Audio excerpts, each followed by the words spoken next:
अगर आप ढूंढेंगे तो हर चीज में गणित है, मैथमेटिक्स है। नमस्कार प्यारे बच्चों, आज हम लोग कक्षा 7 का लेसन नंबर 5 शुरू करेंगे।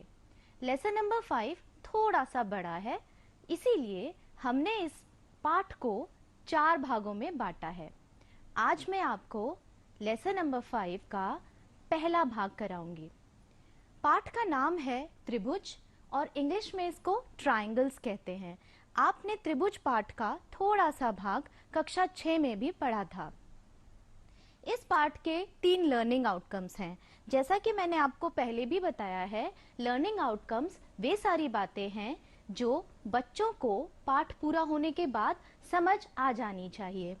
तो पहला लर्निंग आउटकम है, बच्चे समकोण त्रिभुज बनाकर पाइथागोरस प्रमेय का सत्यापन कर लेते हैं। बच्चे समकोण त्रिभुज का कर्ण ज्ञात कर लेते हैं। समकोण त्रिभुज में कर्ण के अतिरिक्त अन्य 2 भुजाओं में से एक भुजा का माप ज्ञात कर लेते हैं। तो बच्चों, हमारे पाठ नंबर 5 में 4 मुख्य भाग हैं। जो पहला भाग में कराऊंगी वो है पाइथागोरियन प्रमेय की अवधारणा एवं पाइथागोरियन त्रिक। इसको पाइथागोरियन प्रमेय कहते हैं, पाइथागोरस थ्योरम भी कहते हैं इंग्लिश में। दूसरा भाग होगा त्रिभुजों की रचना, त्रिभुज के शीर्ष लंब, लंब केंद्र, माध्यिका एवं केंद्रक, त्रिभुज की भुजाओं के लंब समद्विभाजक, त्रिभुज के कोणों के समद्विभाजक, त्रिभुज का परिकेंद्र, त्रिभुज का लंब केंद्र, और चौथा भाग होगा त्रिभुज में समरूपता की अवधारणा, दी गई भुजाओं के अनुपात के आधार पर समरूप त्रिभुजों की रचना। मैंने आपको बताया था कक्षा 6 में त्रिभुज के बारे में आपने कुछ मुख्य बातें ऑलरेडी पढ़ रखी हैं। पहली बात तो त्रिभुज की परिभाषा क्या है। त्रिभुज मतलब ट्रायंगल। ट्रायंगल की कितनी साइड्स होती हैं?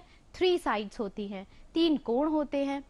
तो त्रिभुज 3 रेखाखंडों से बनी एक सरल बंद आकृति है जिसमें 3 शीर्ष, 3 भुजाएं और 3 कोण होते हैं। त्रिभुज का वर्गीकरण। तो बच्चों, त्रिभुज को हम 2 तरीके से क्लासिफाई कर सकते हैं। तो ये जो टॉपिक है त्रिभुज का वर्गीकरण या क्लासिफिकेशन ऑफ ट्रायंगल्स, भुजाओं के आधार पर भी होता है और कोणों के आधार पर भी होता है। तो भुजाओं के आधार पर जब आप ट्रायंगल को क्लासिफाई करते हैं तो पहला आता है सम द्विबाहु त्रिभुज। तो द्वि जो शब्द आ रहा है इसमें बीच में, इसका मतलब है 2। जब आपके किसी भी त्रिभुज में, मान लीजिए ये कोई त्रिभुज है, इसका माप हमें नहीं पता, इसकी ये 2 भुजाएं बराबर हैं और ये थोड़ी सी अलग है। तो जब 2 भुजाएं किसी भी त्रिभुज की बराबर होती हैं तो उसको हम आइसोसेलेस ट्रायंगल या सम द्विबाहु त्रिभुज कहते हैं। दूसरा त्रिभुज होता है समबाहु त्रिभुज। इसमें द्वि तो लगा नहीं है, तो सारी भुजाएं या सारी साइड्स बराबर होंगी, तो इसको हम लोग कहेंगे इक्विलेटरल ट्रायंगल। इक्विलेटरल ट्रायंगल वह ट्रायंगल है जिसमें सारी साइड्स इक्वल होती हैं। तीसरा है विषम बाहु त्रिभुज, जिसको इंग्लिश में कहते हैं हम लोग स्केलन ट्रायंगल। स्केलन ट्रायंगल को दर्शाने के लिए हम इस तरह से मार्क कर देते हैं। आप देख पा रहे हैं तीनों भुजाएं अलग हैं। तो जब तीनों भुजाएं अलग अलग माप की होती हैं तो हम उसे स्केलन ट्रायंगल कहते हैं और हिंदी में कहते हैं विषम बाहु त्रिभुज। अब कोणों के आधार पर फिर से त्रिभुज को 3 भागों में बांटा गया है। पहला है एक्यूट एंगल्ड ट्रायंगल। जब आपके ट्रायंगल में तीनों कोण 90 डिग्री से कम होते हैं तो उसको हम लोग बोलते हैं न्यून कोण त्रिभुज और इंग्लिश में कहते हैं एक्यूट एंगल्ड ट्रायंगल। दूसरा होता है जब आपका कोई भी एक कोण 90 डिग्री से ज्यादा हो तो उसको क्या बोलेंगे? अधिक कोण त्रिभुज या इंग्लिश में कहते हैं ऑब्ट्यूज एंगल्ड ट्रायंगल। अब हम बात करते हैं कोणों के आधार पर तीसरा त्रिभुज। तीसरा त्रिभुज है समकोण त्रिभुज। समकोण त्रिभुज में, जैसा कि नाम से ही ज्ञात होता है, समकोण त्रिभुज में एक कोई भी कोण 90 डिग्री का होता है। इंग्लिश में उसको क्या कहते हैं बताइए? Very good, right angled triangle कहते हैं, क्योंकि कोई भी एक कोण 90 डिग्री का होता है। तो बच्चों, जो आज मैं पहला भाग आपको लेसन नंबर 5 का कराऊंगी, वो भाग आपका पूरा का पूरा राइट एंगल्ड ट्रायंगल या समकोण त्रिभुज पर ही आधारित है। तो ये आपको ध्यान से सोचना है कि समकोण त्रिभुज क्या होता है और उसे दिमाग में रखना है। तो बच्चों, समकोण त्रिभुज right angled triangle, right angle triangle इस तरह से हो सकता है। मान लीजिए मैं इसको नेम कर दूं ट्रायंगल को। ये आपका ए शीर्ष है, ये बी है और ये सी है। इसमें अगर हम करें तो ये ए है, ये बी है और ये सी है। इस वाले में ए शीर्ष, बी शीर्ष और सी शीर्ष। आप सबको पता है त्रिभुज को लिखते कैसे हैं। इन तीनों त्रिभुजों का नाम एक ही तरह से होगा, त्रिभुज ए बी सी। लेकिन इन तीनों त्रिभुज में एक फर्क है। इस त्रिभुज में 90 डिग्री का जो कोण है वो कोण ए है, दूसरे वाले त्रिभुज में 90 डिग्री का कोण सी है और तीसरे वाले में 90 डिग्री का कोण बी है। लेकिन तीनों ही त्रिभुजों को हम समकोण त्रिभुज कह सकते हैं। अब हम बात करते हैं कर्ण की। बहुत ध्यान से सुनिएगा। जो भुजा किसी भी समकोण त्रिभुज में सबसे बड़ी भुजा को हम कर्ण कहते हैं। इसमें ये कर्ण है, इस वाले में ये कर्ण है और इस वाले में एसी कर्ण है। दूसरी खास बात, कर्ण हमेशा आपके समकोण के सीध में होता है, सामने वाली भुजा को कहते हैं। तो कर्ण हो गई सबसे लंबी आपकी रेखा या भुजा त्रिभुज के अंदर, बाकी दो इससे छोटी होती हैं। और हमेशा कर्ण आपका 90 डिग्री वाले कोण के सामने वाली भुजा को ही कहते हैं। कर्ण को इंग्लिश में हम हाइपोटेन्यूज कहते हैं, आधार को हम लोग बेस कहते हैं और लंब को एल्टीट्यूड कहते हैं। अगर मैं इस त्रिभुज की बात करूं तो इसको हमने, इस भुजा को नाम दे रखा है स्मॉल सी। इस भुजा को बीसी को हमने नाम दे रखा है ए और ए बी को हमने नाम दे रखा है बी। तो ए सी जिसको सी नाम दिया है वह हो गया आपका कर्ण, बी सी आपका हो गया आधार या फिर हम इसको बेस भी कहते हैं।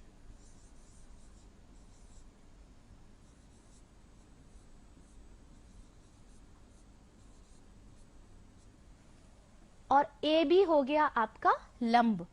लंब को इंग्लिश में एल्टीट्यूड कहते हैं, जो आपके त्रिभुज की हाइट बताता है, ऊंचाई बताता है। तो समकोण त्रिभुज में समकोण की सम्मुख भुजा को कर्ण कहते हैं। यह समकोण बनाने वाली दोनों भुजाओं से बड़ी होती है। याद रहेगा? ओके। अब हम पाइथागोरस थ्योरम की अवधारणा समझेंगे। हिंदी में पाइथागोरस थ्योरम को पाइथागोरियन प्रमेय कहते हैं या पाइथागोरस प्रमेय कहते हैं। मैं आपको इस भाग को एक उदाहरण के माध्यम से समझाऊंगी। मान लीजिए ए बी सी कोई भी त्रिभुज है। डायग्राम देख के घबराना नहीं है, कुछ भी नहीं है, आप इन पे अभी ध्यान मत दीजिए। ए बी सी एक त्रिभुज है जिसमें सी जो है कोण वो 90 डिग्री का है। ठीक है, अब हम पहले रीड करते हैं, फिर मैं आपको एक्सप्लेन करती हूँ।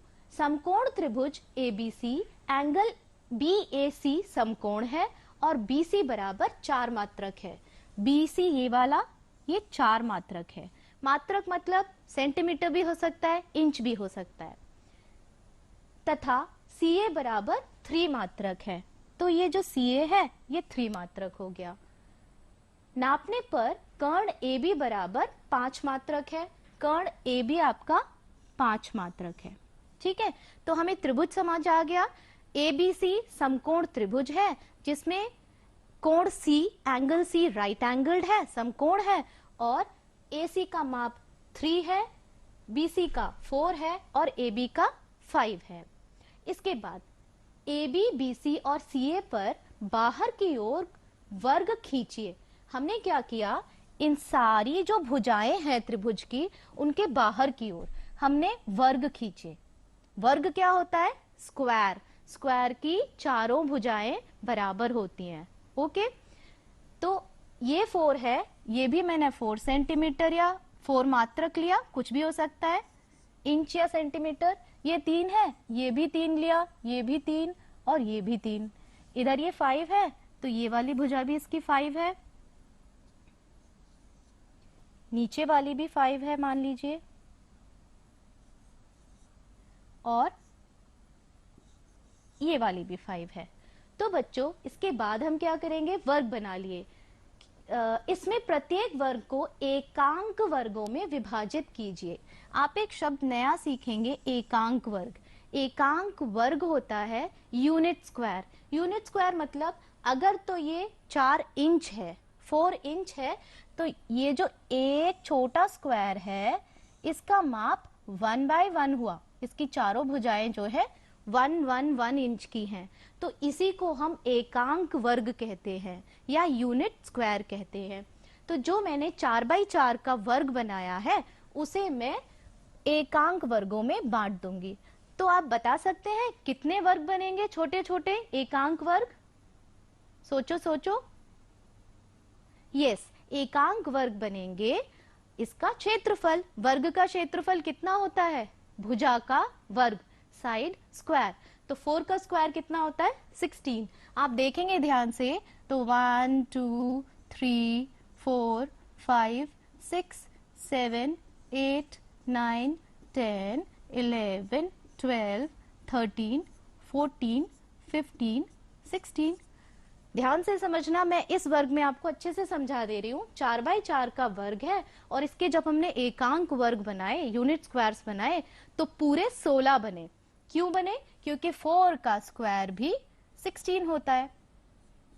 अब आप मुझे बताइए इस वाले वर्ग में कितने बनेंगे एकांक वर्ग? 3 का स्क्वायर। सही बात। तो 3 का स्क्वायर कितना होता है? 9। इसमें हमारे बनेंगे 9 वर्ग। और इधर कितने बनेंगे? 5 का स्क्वायर, 5 5 25, 25। तो इसका वर्ग होता है 25। 5 स्क्वायर मैं यहां लिख दे रही हूं 25। ठीक है, अब हम आगे देखते हैं। हम जानते हैं कि वर्ग का क्षेत्रफल भुजा स्क्वायर होता है। AB पर बने वर्ग का क्षेत्रफल 5 स्क्वायर वर्ग मात्रक है, 25 वर्ग मात्रक। सही बात है, हमने निकाला। BC पर बने वर्ग का क्षेत्रफल 4 स्क्वायर वर्ग मात्रक है, 16 वर्ग मात्रक, 16 वर्ग मात्रक है, राइट। CA पर बने वर्ग का क्षेत्रफल 3 स्क्वायर वर्ग मात्रक है, जो कि है 9 वर्ग मात्रक, करेक्ट। अब BC और CA पर बने वर्गों का क्षेत्रफल का योग निकालते हैं। मैंने आपको बताया था कि कर्ण जो सबसे लंबी रेखा है और समकोण के सामने होता है, ये क्या है? कर्ण है। कर्ण सबसे लंबी रेखा होती है और ये बाकी दो से बड़ी होती है। अब जो हम जानने जा रहे हैं नई बात, वही पाइथागोरस प्रमेय है, जिसके हिसाब से दो जो वर्ग हैं छोटे वाले, छोटी वाली भुजाओं पर बनने वाले वर्गों का जोड़ कितना है? इस वर्ग का क्षेत्रफल 16 है और छोटे वाले वर्ग का क्षेत्रफल 9 है। तो 9 + 16 कितना होता है? बताइए। राइट, 9 + 16 25 होता है। तो 25 हमारा इन दोनों के क्षेत्रफल का जोड़ हो गया। और अब ध्यान से देखेंगे तो कर्ण पर बनने वाले वर्ग का क्षेत्रफल कितना है? 25, 25। इसका मतलब क्या हुआ? कर्ण का वर्ग बराबर है आधार के और लंब के वर्ग के जोड़ के। मतलब जब हम आधार के वर्ग को और लंब के वर्ग को जोड़ देते हैं तो वह कर्ण का वर्ग आ जाता है। इसी को इंग्लिश में कैसे लिखेंगे? Hypotenuse square is equal to base square plus altitude square. लंब को एल्टीट्यूड कहते हैं, आधार को बेस कहते हैं। और अगर हम चित्र के माध्यम से समझें तो AB square is equal to AC square plus BC square. ध्यान से देखें, AB स्क्वायर जो कि कर्ण है is equal to BC square plus AC square. समझ आया कैसे निकला? 5 का स्क्वायर बराबर था 3 स्क्वायर प्लस 4 स्क्वायर के। Hope you have understood. अब हम आगे करेंगे, ये आपको प्रोजेक्ट कार्य में भी करना है। प्रोजेक्ट कार्य में करने के लिए क्या आप ये शीट पहचानते हैं? बताइए। ये सिंपल मैथ्स की कॉपी जो आपने कक्षा 1 से 5 तक यूज की होगी उसका पेज लिया है। ये पेज क्यों लिया है मैंने? क्योंकि जो इसके वर्ग हैं वो हम यूनिट स्क्वायर से शो कर सकते हैं और ये पेज आपको आसानी से मिल जाएगा। रोजमर्रा की जिंदगी की चीजें लेके अगर हम एक्टिविटीज करते हैं तो ज्यादा समझ आता है। तो बच्चों ये एक वर्ग लिया मैंने, इसका माप है 1 2 3 4 5 6 7 8। ये ऐसे भी 8 है और ऐसे भी 8 है, तो ये हो गया 8 स्क्वायर, मतलब इसकी एक भुजा 8 है। ये वाला 1 2 3 4 5 6 7 8 9 10, इसकी एक भुजा 10 यूनिट्स है। छोटे वाले स्क्वायर की एक भुजा 1 2 3 4 5 6 यूनिट्स है। तो जब आप प्रोजेक्ट कार्य करेंगे आपको क्या करना है, ऐसी मैथ्स की एक शीट लेनी है, पेज लेना है और उसके बाद आप 8 का एक स्क्वायर बनाएंगे, 10 यूनिट्स का एक स्क्वायर बनाएंगे और एक 6 यूनिट्स का स्क्वायर बनाएंगे। अब बच्चों अगर मैं आपको इसे त्रिभुज समझाऊं, त्रिभुज ऐसे ही तो होगा और इसको हम यहां लगा दें। तो स्लाइड में मैंने आपको यही समझाया था। इसमें आपका ये जो पॉइंट है, मान लीजिए ए, आप इस चीज को गत्ते पे बना सकते हैं क्योंकि मैं आपको समझा रही हूं इसीलिए मैं बार बार उठा के चिपका रही हूं। ये है आपका सी और ये है आपका बी शीर्ष। तो बच्चों त्रिभुज का नाम क्या हो गया? ट्रायंगल ए सी बी या ए बी सी। और कोण आपका 90 डिग्री का कौन सा वाला है? सी। Very good. और हाइपोटेन्यूज क्या है? A B. तो हमारे त्रिभुज का पाइथागोरस थ्योरम के हिसाब से क्या बना? A B square is equal to A C square plus B C square. Check करके देखें। ए बी स्क्वायर मैंने आपको बताया था इसकी एक भुजा 10 है, तो इसका माप कितना हुआ? क्षेत्रफल कितना हुआ इस वर्ग का? 10 स्क्वायर। इसका मैंने आपको बताया था एक भुजा 8 है, तो इसका क्षेत्रफल कितना हुआ? 8 स्क्वायर। और छोटे वाले चतुर्भुज का स्क्वायर कितना हुआ? 6 स्क्वायर। इसका क्षेत्रफल हो गया 6 स्क्वायर। अब आप सोचिए 10 स्क्वायर मतलब 100, तो बड़े वाले वर्ग का क्षेत्रफल जो कि कर्ण पर बना है उसका क्षेत्रफल 100 है। दो जो छोटे हैं उनमें AC पर बनने वाले वर्ग का क्षेत्रफल 8 स्क्वायर या फिर 64 है और जो BC पर बना है वर्ग उसका क्षेत्रफल 6 स्क्वायर यानी 36 है। क्या अब हम इन दोनों को जोड़ के देखें? अगर इन दोनों का जोड़ इसके क्षेत्रफल के बराबर आता है तो हमारा पाइथागोरस थ्योरम प्रूव्ड है। लेट अस सी। जब आप 64 और 36 को जोड़ोगे तो कितना आएगा? सोचो सोचो। राइट, 100 आएगा। और इसका वर्ग कितना है? 10 का। क्षेत्रफल बताइए वर्ग का। 10 स्क्वायर इज इक्वल टू 100 है। इसका मतलब हमारा पाइथागोरस थ्योरम के हिसाब से फिट बैठ रहा है। तो ये एक समकोण त्रिभुज है जिसमें पाइथागोरस थ्योरम फिट आता है। तो A B square is equal to A C square plus B C square लिख देंगे और इनको संख्याओं से दिखाएं तो 10 square is equal to 8 square plus 6 square. सही बात है। ये हाइपोटेन्यूज था, ये उसका कोई दूसरी भुजा और ये तीसरी भुजा। समझ आया? तो यही आपको प्रोजेक्ट नंबर 1 लेसन नंबर 5 के पहले भाग में मैं आपको 2 प्रोजेक्ट्स करा रही हूँ। ये पहला प्रोजेक्ट है और ये आपको इसी तरह से कार्डबोर्ड पे बनाना है, गत्ते पे बनाना है।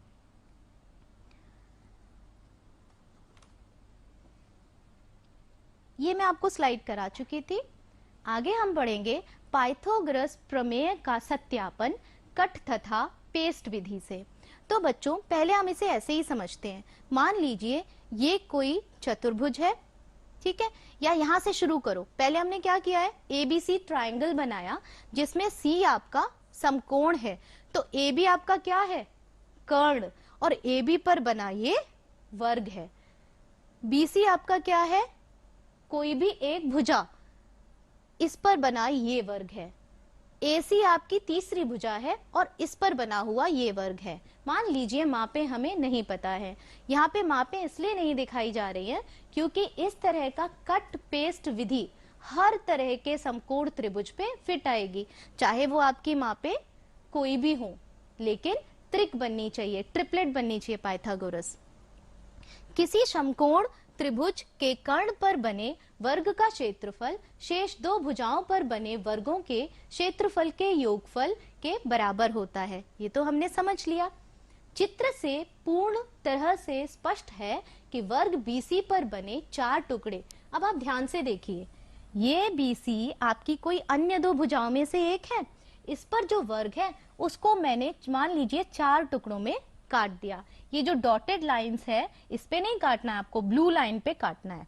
ठीक है, इस त्रिभुज पे लाइन बनाई, यहाँ थोड़ा सा गैप ध्यान से देखना, यहाँ एक गैप है और ये थोड़ा सा बड़ा गैप है। इस तरह से आपको मार्क करना है, एक पॉइंट यहाँ, एक पॉइंट यहाँ, एक पॉइंट यहाँ और एक पॉइंट यहाँ, फिर इन्हें जोड़ देना है और आपको डॉटेड लाइन पे नहीं ब्लू लाइन से काट देना है। तो इस वर्ग के कितने टुकड़े हो गए? चार। टुकड़ों को हमने नाम दे दिया 1 2 3 4। और ये जो छोटा वर्ग है जो आपकी एसी भुजा पर बना है, इस वर्ग में आपका जो एक भाग है उसे हम काटेंगे नहीं, उसे वर्ग ही छोड़ देंगे। तो इस वर्ग को और इस वर्ग के जो चार टुकड़े हैं, जब अब उनको उठा के आपके ए बी भुजा पर बने वर्ग पे रखेंगे तो सारे फिट आते हैं। ये जो 5 है ना, ये हमने बीच में लगा दिया, ठीक है, और इसके जो चार टुकड़े हमने आसपास लगा दिए। अब इन पांचों टुकड़ों ने हमारे ए बी पर बने वर्ग को पूरी तरह से ढक लिया। इससे क्या पता चलता है कि जो छोटे वाले वर्ग का क्षेत्रफल है और जो बीच वाले वर्ग का क्षेत्रफल है वो बड़े वाले वर्ग के ऊपर कवर कर देते हैं, या फिर जो दो छोटे वर्ग हैं उनके क्षेत्रफल को जब हम जोड़ते हैं तो बड़े वाले वर्ग के क्षेत्रफल के बराबर होता है। तो आओ प्यारे बच्चों, अब मैं इस कट पेस्ट विधि को ओरिजिनली करते कैसे हैं पेपर कट करके समझाती हूँ। ये आपका प्रोजेक्ट नंबर 2 है। जैसा कि मैंने आपको बताया था कि लेसन नंबर 5 के पहले भाग में मैं आपको दो प्रोजेक्ट्स दूंगी। एक प्रोजेक्ट हो गया मैथ्स वाली पेज वाला, स्क्वायर शीट वाला, और दूसरा ये है। तो पाइथागोरस प्रमेय का सत्यापन कट तथा पेस्ट विधि से। पाइथागोरस प्रमेय क्या हो गया इस हिसाब से, A B square is equal to B C square plus A C square. यहां पर मैंने जो त्रिभुज है उसकी ट्रिपलेट या त्रिक भी बदली है। समकोण त्रिभुज ए बी सी में सी आपका समकोण है, राइट एंगल है, ठीक है, और बी और ए बाकी दो पॉइंट्स हैं। तो इस कोण के सामने वाली जो भुजा है, ए बी आपका कर्ण हो गया, कर्ण पर बना वर्ग हम देखेंगे इन दोनों से ढका जा रहा है या नहीं। ठीक है, तो सबसे पहले मैं सीबी या बीसी पर बने वर्ग को उठाती हूं। आप लोग इसे कार्डबोर्ड पर ही करेंगे, मैंने ये चिपका रखा है जिससे मैं आपको बेहतर तरीके से समझा पाऊं। सबसे पहले आप इसे लगा लीजिए, क्योंकि मैं स्टैंडिंग पोजीशन में करा रही हूं, थोड़ा सा इधर उधर होगा, आप टेबल पे बिल्कुल सेट करके करिएगा।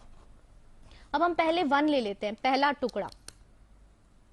पहले टुकड़े को हमने यहां लगा दिया मान लीजिए, दूसरे टुकड़े को उठाया, उसे हमने यहां लगा दिया, ठीक है, फिर तीसरे को पिक किया, तीसरे को हमने यहां लगाया और चौथे को उठा के यहां पर लगा दिया। तो बच्चों आप देख पा रहे होंगे जो मेरा बड़ा वर्ग था, कर्ण पर बनने वाला वर्ग, उस वर्ग को बाकी दो वर्गों ने क्या किया, कवर कर दिया।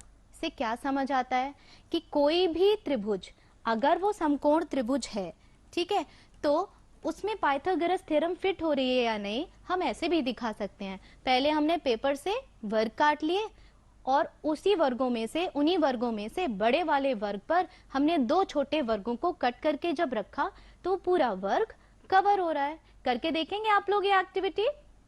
यस, तो मैथ्स की एक्टिविटी बहुत इंटरेस्टिंग होती है। ये आपका हो गया प्रोजेक्ट नंबर 2। अब हम करेंगे पाइथागोरस प्रमेय का विलोम। पाइथागोरस प्रमेय का विलोम कहता है कि यदि किसी त्रिभुज में एक भुजा पर बना वर्ग शेष दो भुजाओं पर बने वर्गों के योग के बराबर हो तो वह त्रिभुज समकोण त्रिभुज होता है। यही प्रमेय पाइथागोरस प्रमेय का विलोम है।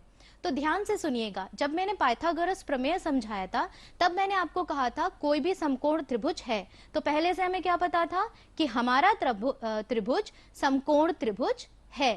और हमने प्रूफ क्या किया कि कर्ण का वर्ग बाकी दो भुजाओं के वर्ग के जोड़ के बराबर होता है। अब हम इसी चीज को उल्टा शुरू कर रहे हैं। उल्टा करते समय हम बता रहे हैं कि अगर कोई भी कर्ण का वर्ग बाकी दो भुजाओं के वर्ग के जोड़ के बराबर है तो वह आपका समकोण त्रिभुज है।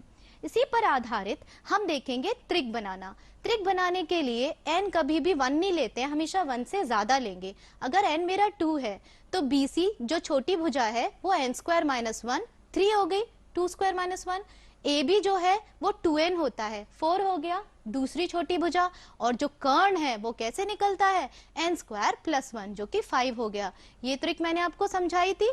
तो यहाँ क्या निकलेगा, 5 स्क्वायर बराबर 4 स्क्वायर प्लस 3 स्क्वायर। सिमिलरली 8, 6 और 10 वाली ट्रिक में 10 स्क्वायर बराबर 6 स्क्वायर प्लस 8 स्क्वायर। इसी तरह बड़ी वाली में 17 स्क्वायर बराबर 15 square plus 8 square and 26 square बराबर 24 स्क्वायर प्लस 10 स्क्वायर।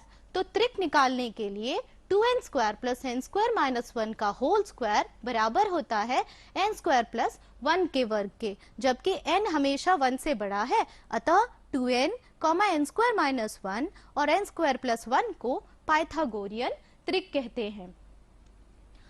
समकोण त्रिभुज का कर्ण ज्ञात करना या hypotenuse of right angle triangle निकालना। ठीक है, कैसे करेंगे, वही सूत्र यूज करेंगे।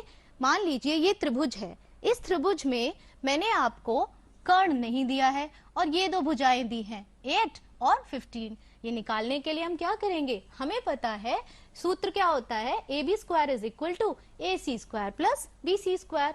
तो कर्ण मैंने A स्क्वायर ले लिया, 8 स्क्वायर प्लस 15 स्क्वायर, 8 का वर्ग 64 और 15 का 225। तो A स्क्वायर आ गया इन दोनों को जोड़ के 289।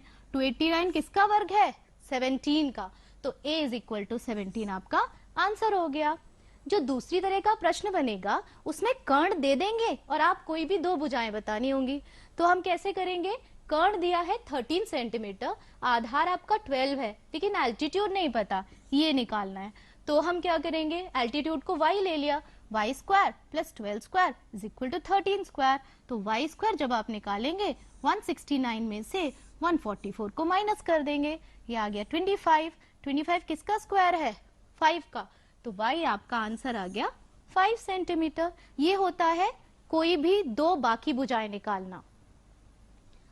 अगला है, हमने आज क्या सीखा। त्रिभुज 3 रेखाखंडों से बनी एक सरल बंद आकृति है। इसमें 3 शीर्ष, 3 भुजाएं और 3 कोण होते हैं। ये तो कक्षा 6 में ही पढ़ा था। कर्ण अगर आपका हाइपोटेन्यूज है तो आधार आपका बेस होता है और लंब को हम एल्टीट्यूड बोलते हैं। अगर त्रिभुज ABC समकोण त्रिभुज है तो AB square is equal to AC square plus BC square, Pythagoras theorem. और आगे हमने पढ़ा, अगर किसी त्रिभुज में AB square is equal to AC square plus BC square है पहले से, तो वो त्रिभुज समकोण है। ये आपका विलोम था पाइथागोरस का। आगे हमने पढ़ा था त्रिक निकालना, 2n square plus n square minus 1 का whole square is equal to n square plus 1 का whole square. n is greater than 1, अतः 2n n स्क्वायर माइनस 1 और n स्क्वायर प्लस 1 को पाइथागोरियन त्रिक कहते हैं। समकोण त्रिभुज का कर्ण ज्ञात करना सीखा। और क्या सीखा लास्ट में, समकोण त्रिभुज में कर्ण के अतिरिक्त अन्य दो भुज